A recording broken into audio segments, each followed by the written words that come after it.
The David Pakman Show at davidpakman.com.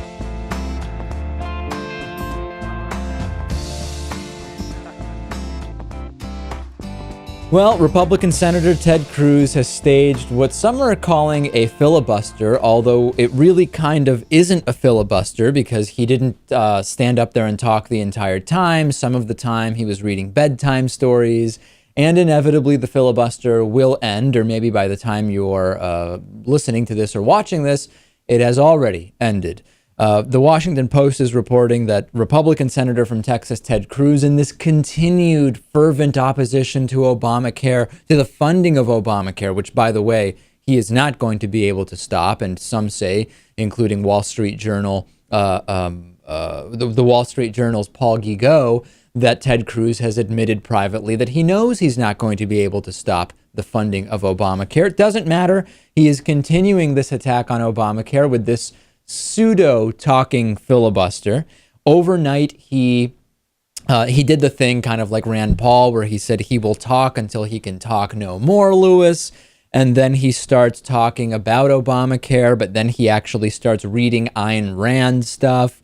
And then he starts reading bedtime stories to his kids, who were presumably watching from somewhere in Texas, I guess, presumably.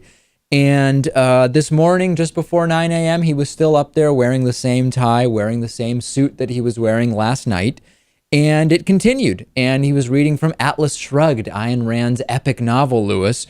This, to me, is total nonsense. It is total nonsense, number one, because when this started, the procedural rules already indicated that his so-called filibuster would end today, and then things would move on, which confirms that there is no chance at all that this would stop the funding of Obamacare.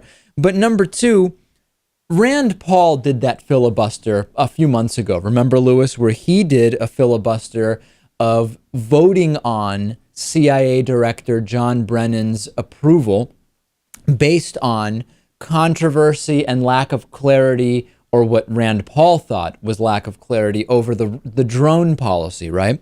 I am not a fan of Rand Paul. You know that, Lewis. We've talked about it on the show many times. But I have to say, at least Rand Paul's filibuster, which actually was somewhat more of a filibuster, was because of concern over something that truly is controversial. And it is rather than over something that was this democratically passed and held up by the highest court in the land policy. I don't get it at all. I think this is a waste of time and money.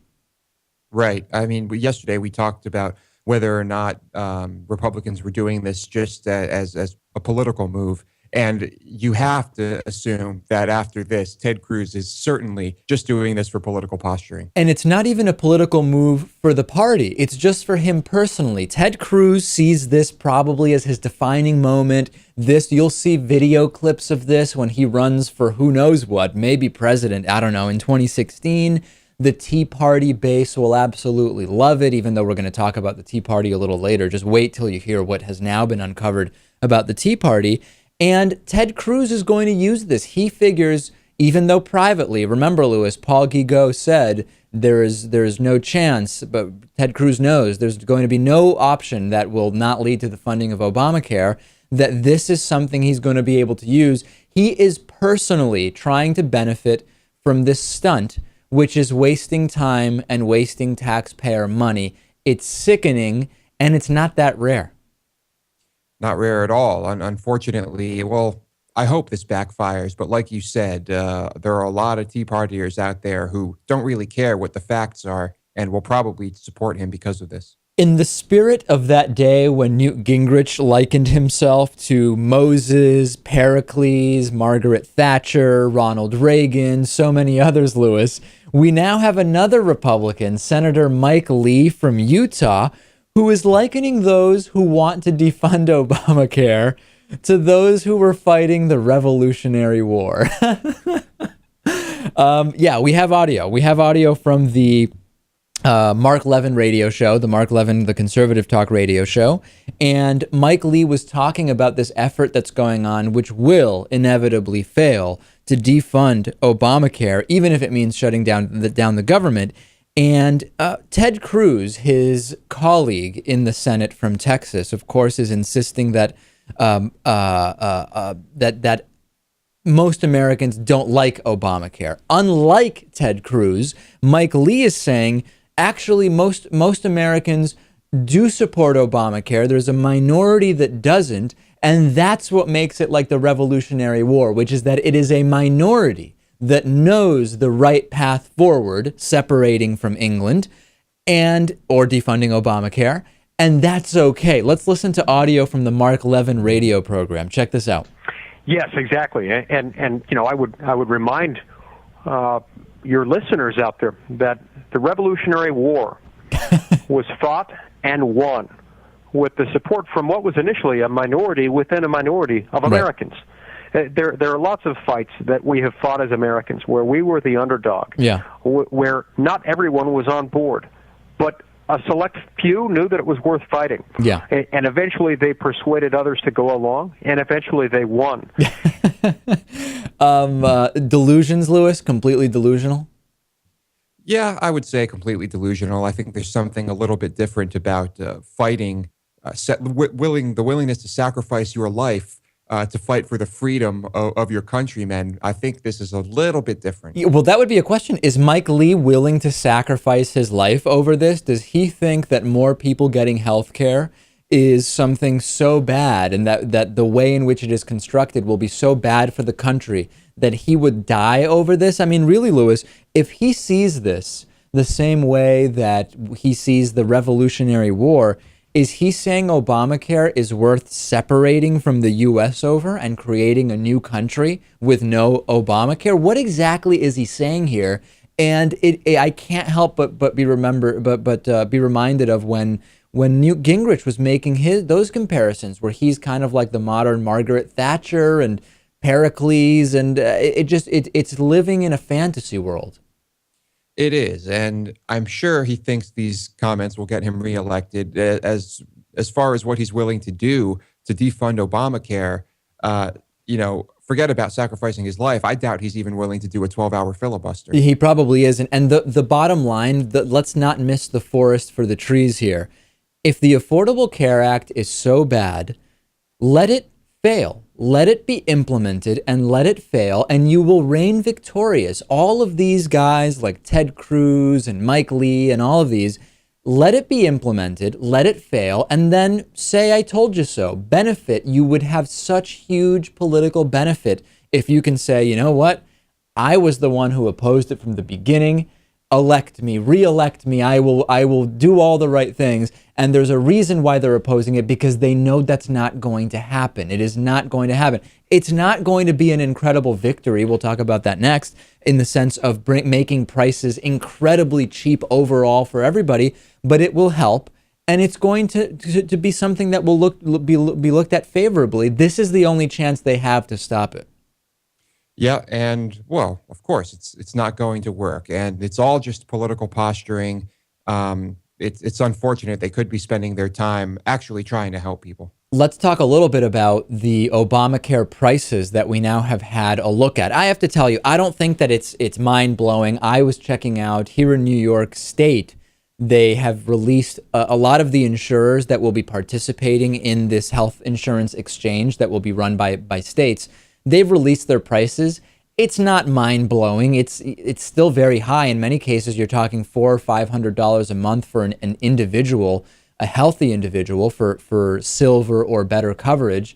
However, for silver coverage, I think those prices are. However, they are slightly lower, and now we have more data. The average price for basic health coverage purchased on health insurance exchanges created by Obamacare will be $249 per month. This does not count subsidies, which will be available, of course, based on income. These figures were released by the Department of Health and Human Services. The prices are going to vary widely, depending on family size, age, tobacco use, income, of course. Even the average price of what is considered a bronze plan, which is designed to cover about 60% of medical expenses, not including the premiums themselves, the prices on the bronze plans also vary greatly. The average price of the cheapest bronze plan in Minnesota is $144 a month. In Wyoming, comparable coverage costs $425 a month, not including the subsidies. So very wide ranges, Lewis. For a lot of people, it will mean lower premiums. For some people, it will mean slightly higher premiums. The idea is that on the whole, you are bringing down premiums overall, but also covering more people. So I don't know. I mean, are you overwhelmed, underwhelmed? I have to say it's about what we expected. It's a policy that will put tens of millions of additional customers in the customer roles of for-profit insurers, with all of the problems that exist with having this for-profit insurance system. But it will reduce premiums slightly, and it will insure many more people. I guess it's good, but I'm not jumping up and down as if we had single-payer health care.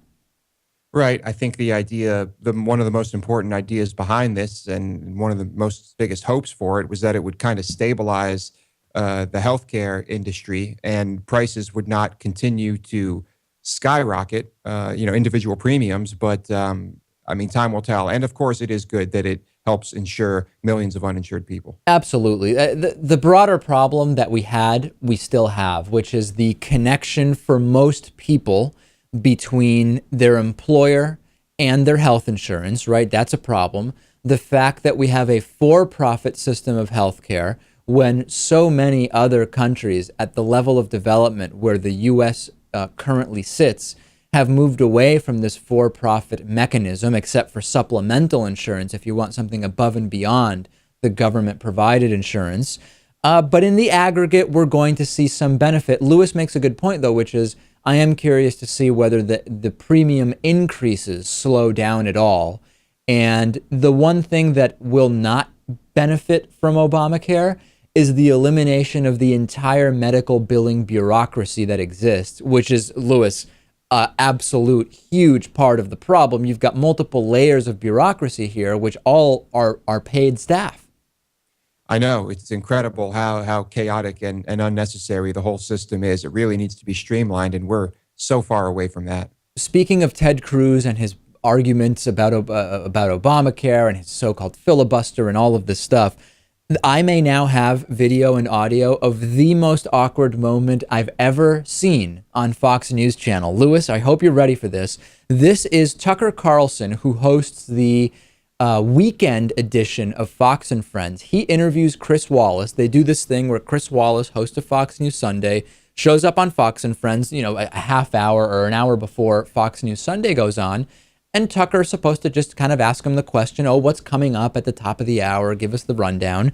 And while the question was really, I guess the appearance from Chris Wallace's point of view was really meant to be about his interview with Ted Cruz coming up in the next hour, Tucker Carlson wanted him to comment about what he considered to be racial overtones in President Obama's speech before the Congressional Black Caucus.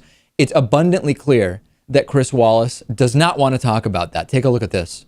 Chris, the president, as you know, spoke last night to the Congressional Black Caucus about Obamacare, and here's part of what he said. Let me say, as clearly as I can, it is not going to happen. We have come too far. We've overcome far darker threats than those. We will not negotiate. We've overcome far darker threats than those, he tells the Congressional Black Caucus. That is a dog whistle. That is the race card being played. Can you see any other explanation for it? Oh, I don't know. I think to get to the real point, though, they are not going to compromise on what this. Do you mean? Isn't it news if the president says in Congressional Black Caucus, we have overcome far bigger threats? I mean, that's taking the rhetoric to a new place, is it not? I don't know, Tucker. Do you want me to talk about the health care? Yeah, if you would. Yeah, that'd be great. Okay. What I was going to say is that I don't think that there is going to be a compromise on this. Man, I mean, Lewis, this is cringeworthy. I have the chills from watching that. It's just a bizarre piece of video.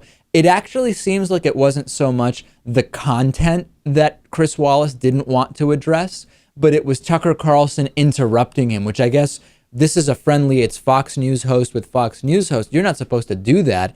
What a weird, surreal piece of tape. Yeah, I assume this is just one of those tidbits that Tucker Carlson is so excited over that he can't help but ask anyone and everyone about. And it's, I can't imagine what Chris Wallace is thinking when this is coming from, one of his coworkers. It's pretty amazing. And also, it may just be that Chris Wallace has some sense of reality, and he doesn't want to get involved in playing the race card with President Obama's supposed dog whistle politics. Maybe it's not the interruption. Maybe Chris Wallace just doesn't want to be sucked into that, to the Tucker Carlson race baiting tractor beam. Oh, I'm sure the content of the question definitely had something to do with him not wanting to partake. All right, on today's bonus show, we will talk about a grocer that willingly sells expired food.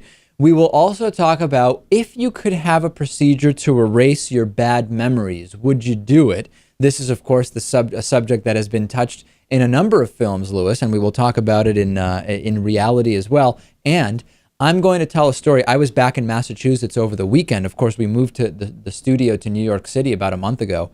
I was back in Massachusetts over the weekend, and catching up with friends, I was told that rumors are circulating that I was stalking someone. And I was very upset to hear about these rumors. I'm going to explain the entire story on the bonus show. I think our members are going to get a kick out of this. If you haven't yet signed up for the bonus show, it's very easy. Go to davidpakman.com/membership. In mere seconds, you could be signed up, supporting alternatives to corporate media and hearing about stalking allegations that now I am dealing with. So we'll take a break. We have Patriot Mail today. We've got a great interview coming up. I'm glad you're with us. The David Pakman Show at davidpakman.com.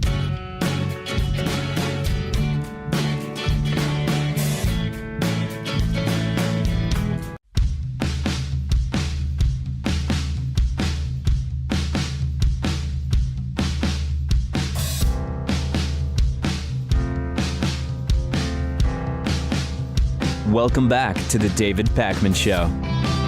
Our membership program is made possible in part by liberalbias.com. When reality just doesn't live up to those right-wing ideals, there is only one explanation. Reality itself suffers from liberal bias. Find out more at liberalbias.com. Our member of the day for today is Robert Steppen. Robert, thanks for being a David Pakman Show member. Could not do it without you. As I've mentioned before, our membership program is the #1 funding source for the David Pakman Show. Sign up at davidpakman.com/membership. Today's Hatriot Mail, Lewis, is the first Hatriot Mail that is insulting to viewers. Let's go to this week's Hatriot Mail, Lewis. If you don't yet know what Hatriot Mail is, listen to this. Hatriot Mail, your break from the tyranny of unbiased independent media. Because knowledge and information are just communist conspiracies. Patriot Mail, written by patriots who hate David Pakman. Because America. And because freedom. Exactly. All right. So like I said, this is the first time we've had plenty of anti-Semitic Patriot Mails, Hatriot Mails rather. We have not yet had Hatriot Mail that is insulting to the David Pakman Show audience, but we do today. Listen to this. You're a douche. You don't like yourself deep down, so keep crying about Jesus and gays. Lonely people with nothing better, I mean your viewers, are the only thing going for you. Incredible, yeah. So Lewis, I guess our audience is all made up of lonely people who have nothing better to do than to watch this show or listen to this show. It's weird, like, why are the lonely people gravitating to this program? There's plenty of other shows someone who's lonely could watch. Lucky us, I guess. Yeah. I mean, maybe it really doesn't need an explanation. Hey, we've talked for a while, Lewis, about how most of the positions of the Tea Party make absolutely no sense to the individual members of the Tea Party. Like, for example, a group of people that want to lower taxes on the rich, even though none of them are rich or, realistically speaking, ever will be rich, just statistically speaking. Any number of, they don't want Obamacare, even though they would benefit from Obamacare, so on and so forth.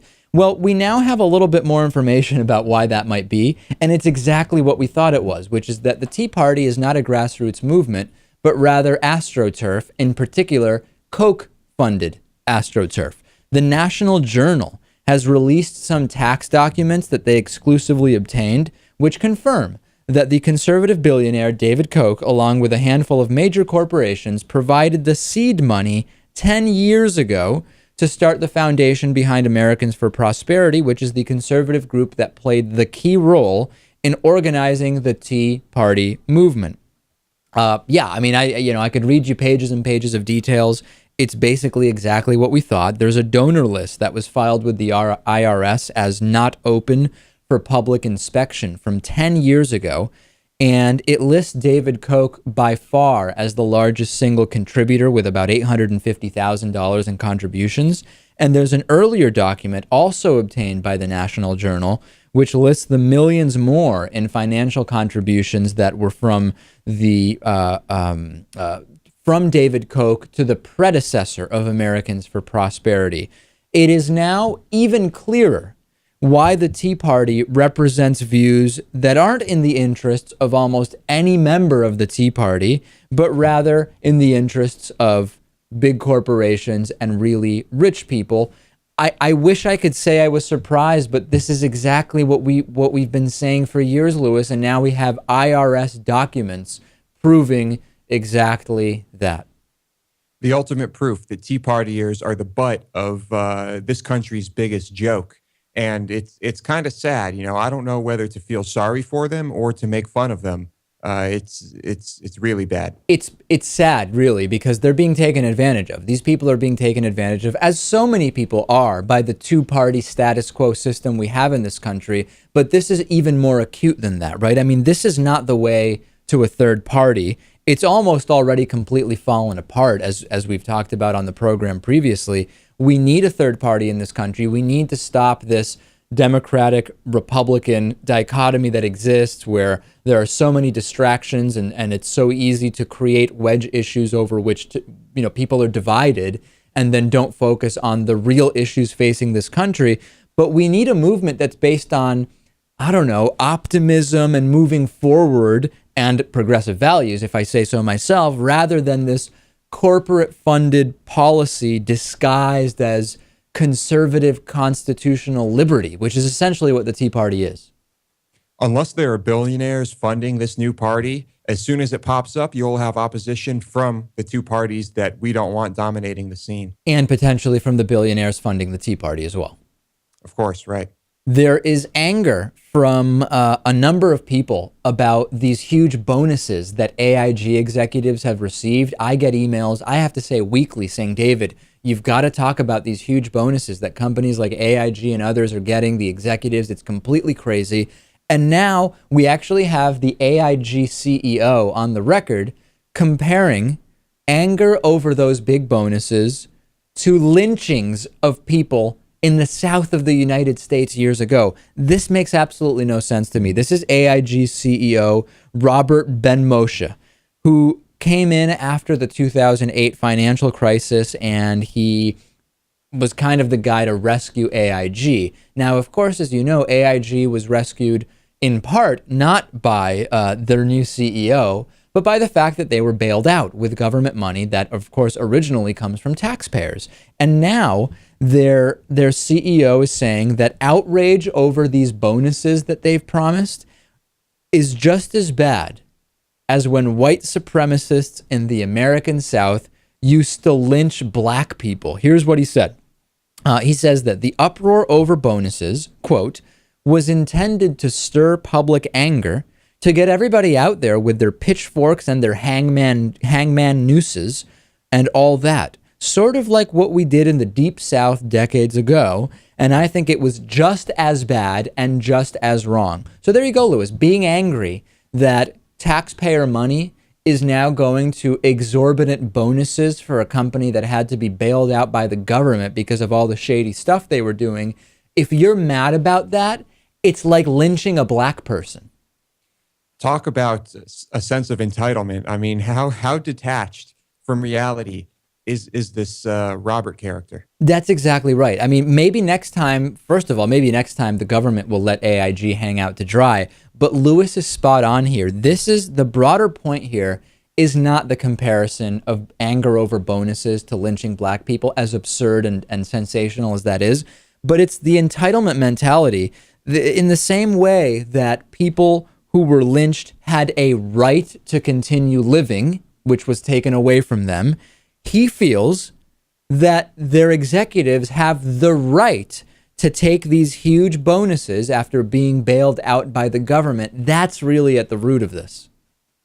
Yeah, it's despicable. I mean, I guess maybe I'll never understand it when you're making $20-30 million a year, why it's necessary to have a $20 million bonus.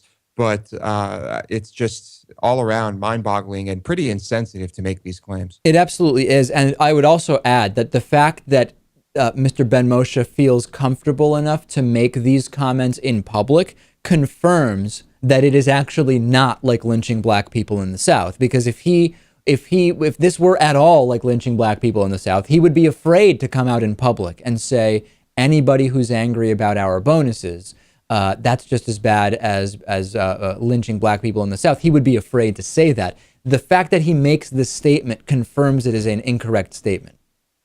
And the fact that he's willing to say this, I mean, most people would never make this comparison regarding just about anything, and he's willing to make it compared to his bonuses on the national level. It's pretty incredible. He is completely detached from reality. Let's take a break. Facebook.com/David Pakman Show. We'll be right back after this. The David Pakman Show at davidpakman.com.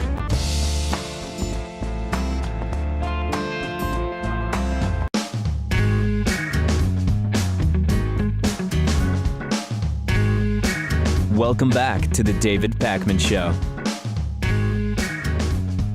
Joining me today is Ceylan Özbudag. She is a Turkish political analyst, television presenter, columnist at Al Arabiya, and also executive director of Building Bridges, an Istanbul-based NGO.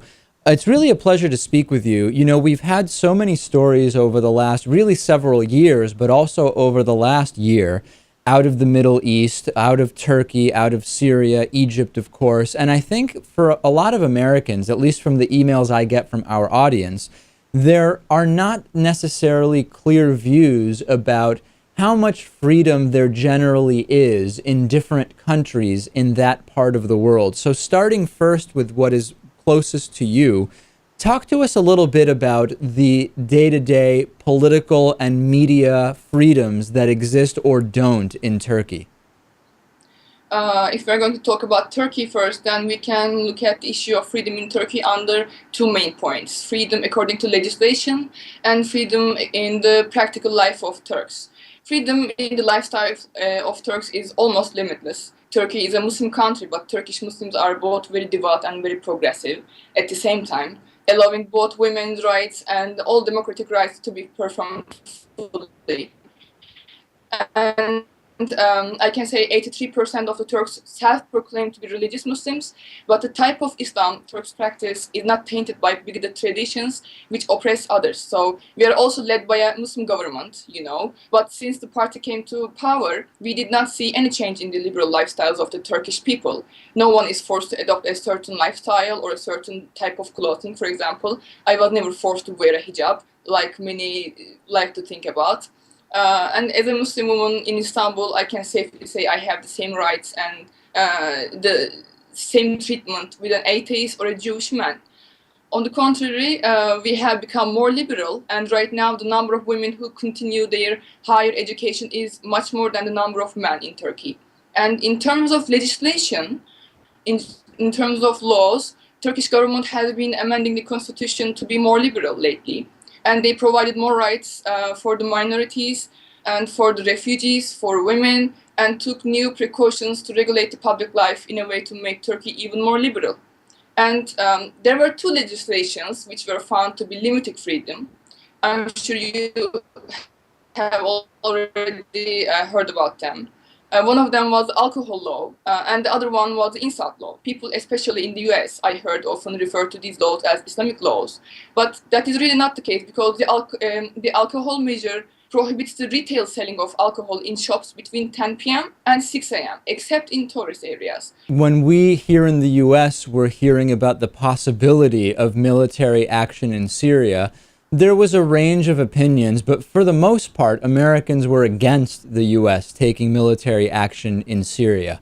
I'm curious, within Turkey, what was the popular opinion about the United States considering taking this action? In other words, was the consensus that Americans are, by sheer virtue of considering this action, unfairly appointing themselves the policemen of the world? Or was the view that actually maybe the US would be a good choice in terms of a country to help a humanitarian crisis? What was the view in Turkey of the possibility of military action in Syria?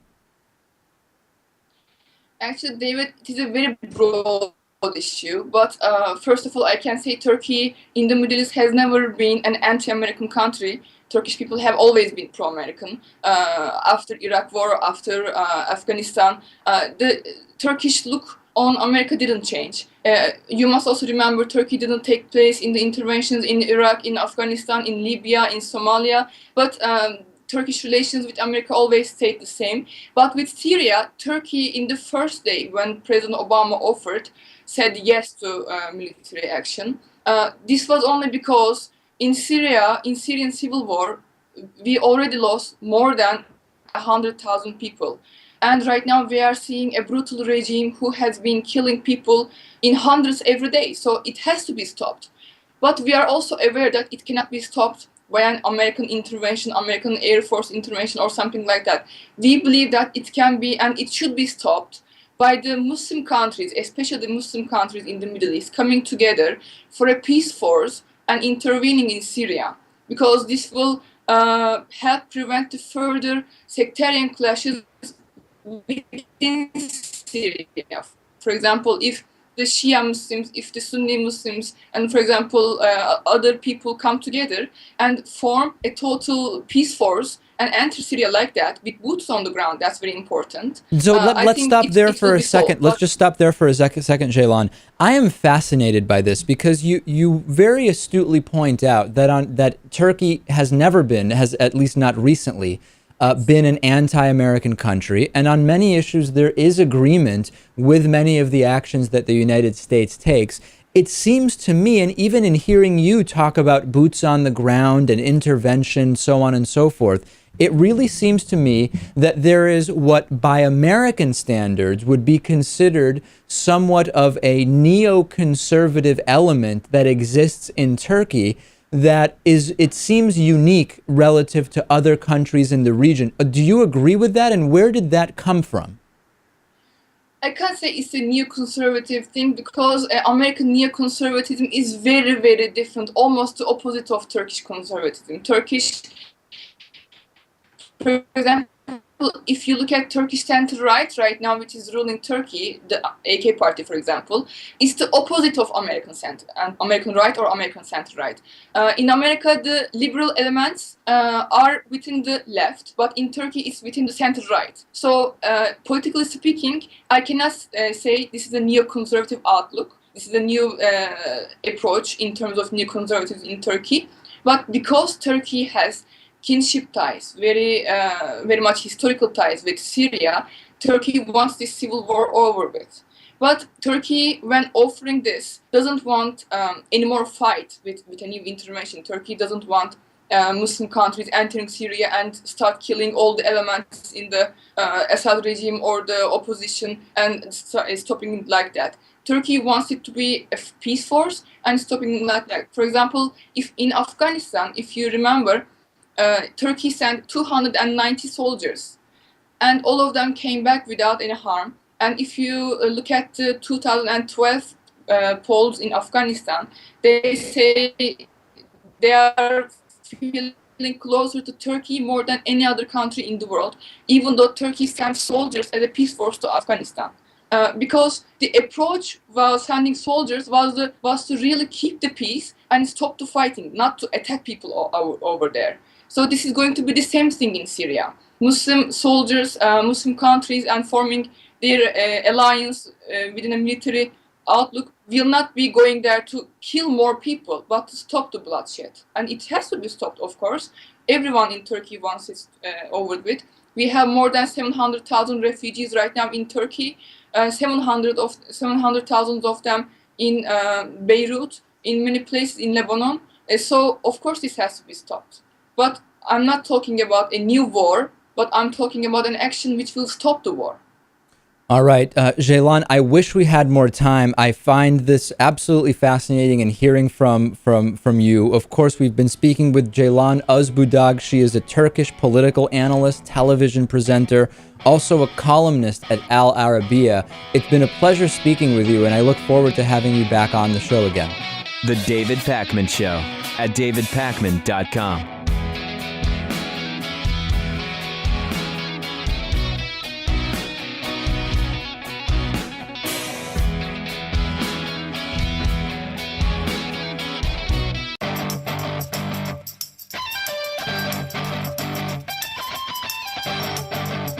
The David Pakman Show at davidpakman.com. We've talked many times about how in Iran there is a total disconnection between the views of the average Iranian person and the views espoused by the Iranian regime, where the average Iranian is very moderate, as Lewis and I have discussed many times. Lewis's father, of course, from Iran. The regime would make one think that the entire country maybe has much more extreme views. Without making any specific connections between the Iranian regime and the Catholic Church, we now have some information that there may be a very similar dynamic within the Catholic Church. There's a study from the Pew Research Center which shows that most Catholics in the United States do not agree with the Church on homosexuality, on contraception, on any other number of social issues. So this is based on a study from the Pew Research Center. The Church, of course, teaches that abortion, contraception, homosexual activity are all wrong. However, a majority of American Catholics simply don't agree. So let's look at the numbers. The poll was conducted in March, just after the election of Pope Francis, and it found that 3/4 of U.S. Catholics, 76%, say the Church should permit birth control.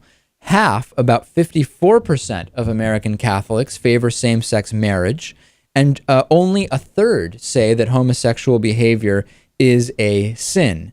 Views on abortion are a little bit more mixed, but still 53% of white Catholics say abortion should be legal in all or most cases. And among Hispanic Catholics, 43% say it should be legal in all or most cases. This, Lewis, to me, signals not that there has been really any significant shift from the Catholic Church on these positions, even though we've heard any number of comments from Pope Francis about this now. It really seems to be more that the Church has to be realizing that they are just going to lose, I don't know if constituents is the right word, followers or call them what you will. And that the issue really to me is, are even these numbers already skewed by the fact that people who are, for the purposes of the survey, identifying as Catholic, not even really Catholic at this point, and only saying they're Catholic because their parents were Catholic?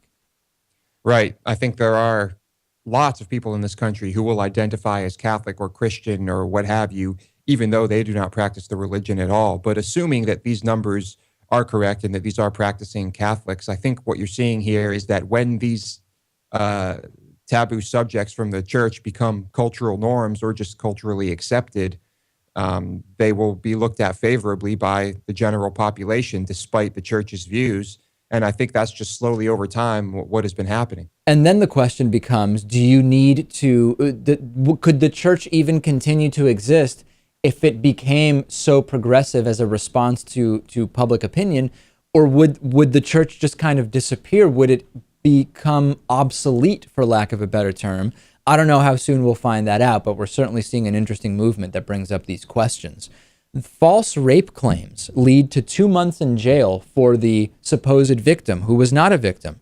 This is a Hampton, Virginia woman who falsely accused a man of raping her, landing him in prison for 4 years.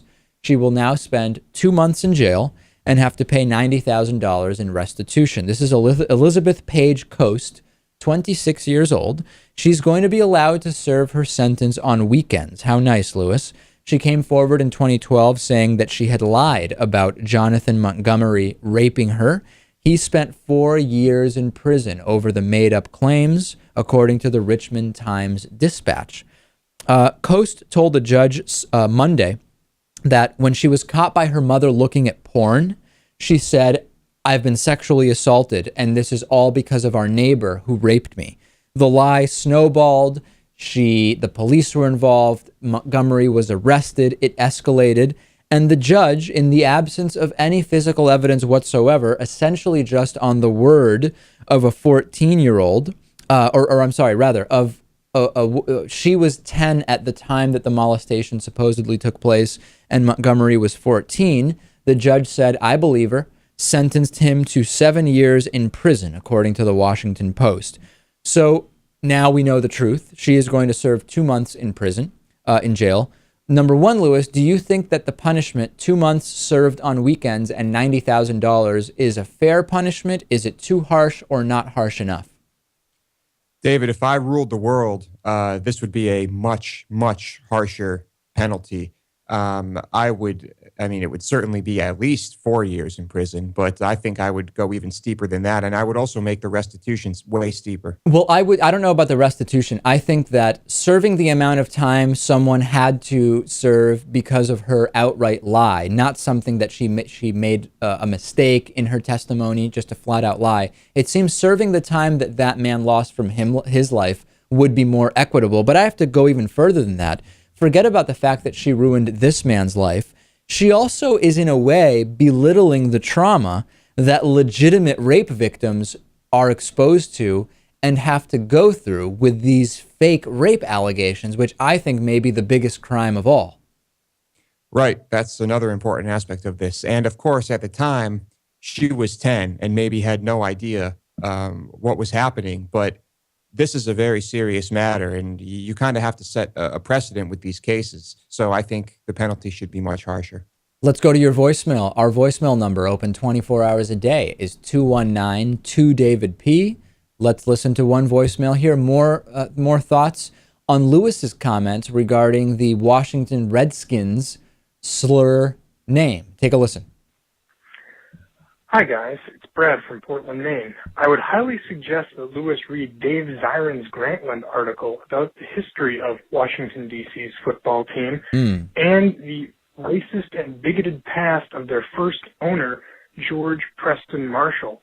I think that will change Lewis's opinion on the matter. Yeah, a lot of people are coming down very hard on Lewis for his comments that maybe they were named the Washington Redskins simply to be as some kind of homage to them. Lewis has kind of explained that it was a hypothetical. You understand that that's not the case. So I think, people got to take it easy. You've rescinded your comments at least somewhat.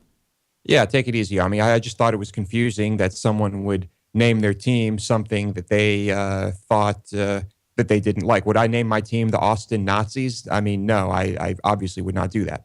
All right, and here's one more voicemail. Take a listen to this.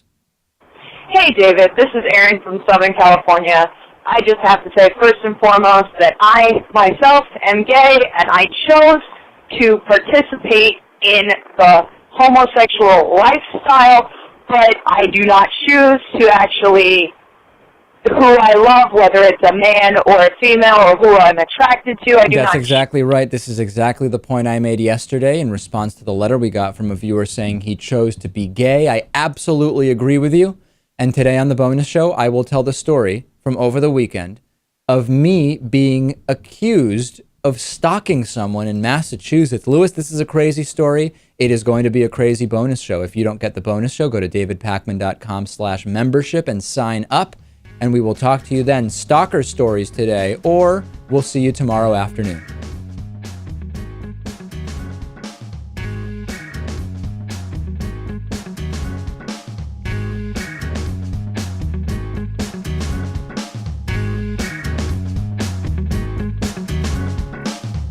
The David Pakman Show at davidpakman.com.